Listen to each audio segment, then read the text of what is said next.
بسم اللہ الرحمن الرحیم۔ ایک میاں بیوی کا کیس میرے پاس آیا۔ ان کا آپس میں شدید جھگڑا چل رہا تھا۔ وہ ایک دوسرے کا چہرہ دیکھنے کے بھی روادار نہیں تھے۔ انہوں نے سوچا کہ لوگوں کے مشورے پر عمل درآمد کیا جائے اور تھوڑی سی تھراپی کروا لی جائے۔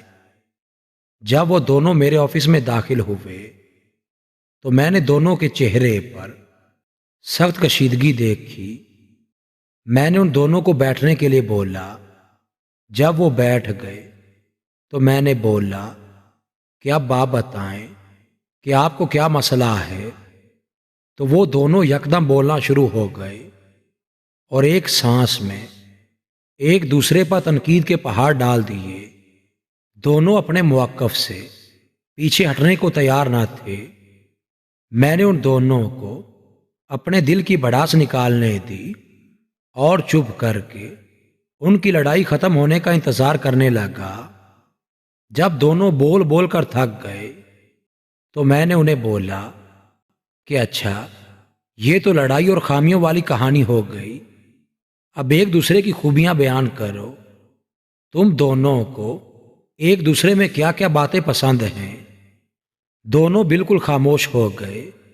بہت دیر تک دونوں نے کچھ نہیں بولا۔ مجھے سمجھ آ گئی کہ ان دونوں کو ایک دوسرے پر اتنا شدید غصہ ہے کہ ایک دوسرے کی کوئی اچھی بات یاد نہیں ہے اور نہ ہی وہ یاد کرنا چاہتے تھے۔ میں نے ایک ایک کاغذ اور پین دونوں کو تھما دیے اور میاں بیوی کو بولا کہ اپنے اپنے کاغذ پر ایک دوسرے کی خوبیاں تحریر کرو۔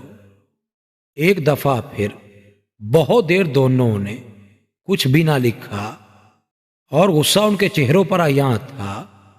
بہت دیر کے بعد خامند نے جیسے ہی اپنے کاغذ پر کچھ لکھنا شروع کیا تو ایک دم ہی اس کی بیگم بھی تیز تیز اپنے کاغذ پر کچھ لکھنے لگ گئی۔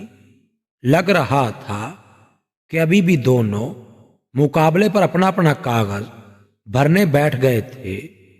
جب انہوں نے لکھ لیا تو بیوی نے اپنا کاغذ مجھے تھمایا۔ میں نے اسے واپس کرتے ہوئے بولا کہ اسے اپنے شوہر کو دو، وہ خود ہی پڑھے گا۔